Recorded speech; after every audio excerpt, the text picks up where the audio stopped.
महाकुंभ का मेला 13 जनवरी 2025 से 26 फरवरी 2025 तक चलेगा।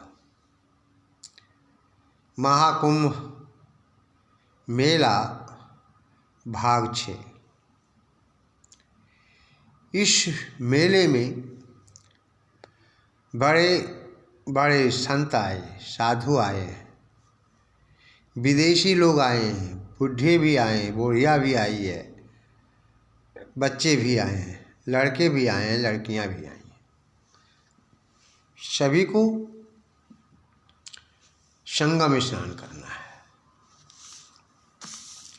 जहाँ 3 नदियों का मिलन होता है, गंगा, यमुना और सरस्वती, इसलिए इसको संगम कहा जाता है। लेकिन मैं यही कहना चाहूँगा, संगम नहाइए, खूब नहाइए, इसी जीवन धुल जाता है।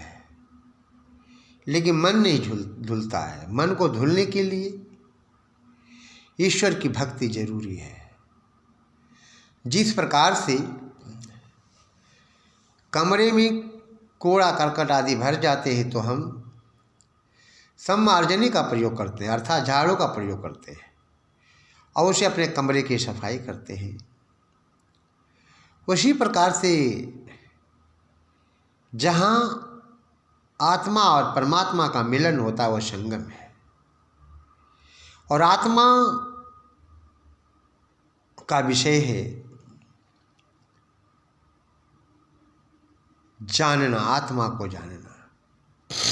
जब हम आत्मा को जान जाते हैं तो ज्ञान की गंगा बहने लगती है। हम जब अपने जीवन को पवित्र करते हैं तो मेरा जीवन सार्थक हो जाता है।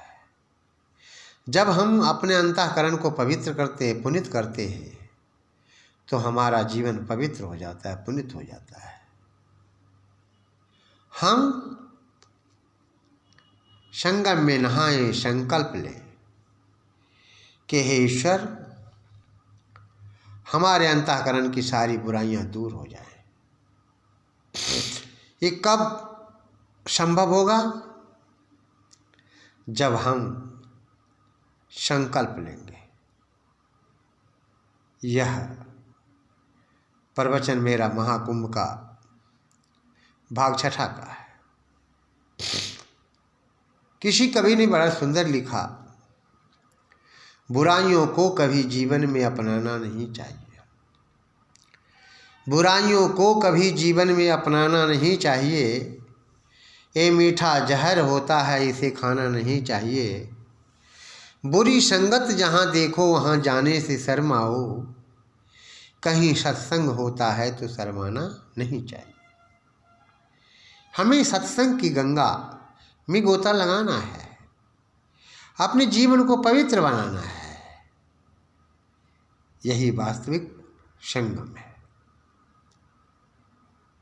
संगम जहाँ आत्मा और परमात्मा का मिलन होता है वो संगम है। जब मनुष्य आत्मा को जान लेता है तो परमात्मा तक पहुँचने का प्रयास करता है। जब तक आप आत्मा को नहीं जानेंगे तब तक आप परमात्मा को प्राप्त नहीं कर सकते। जिस प्रकार से 7 मंजिल पर चढ़ने के लिए पहली मंजिल, दूसरी मंजिल, तीसरी मंजिल, चौथी मंजिल, 5वीं मंजिल, 6ठी मंजिल का प्रयोग करेंगे तब अब 7वें पर पहुंच पाएंगे। इसी प्रकार से आत्मा को जाने बिना कोई व्यक्ति परमात्मा को नहीं जान सकता है। इसलिए पहले आत्मा को अब जानिए, आत्म तत्व को जानिए और आत्म तत्व के द्वारा परमात्मा को जानने का प्रयास करें। परमात्मा अत्यंत दयालु है। इतना दयालु है, इतना दयालु है, कहना ही क्या है। जो मनुष्य उसकी भक्ति करता है श्रद्धापूर्वक, परमात्मा उसकी मदद करता है। परमात्मा उसे ऊंचे शिखर पर ले जाता है। इसलिए हम यही कहना चाहेंगे आप लोगों से, आप परमपिता परमात्मा की भक्ति करें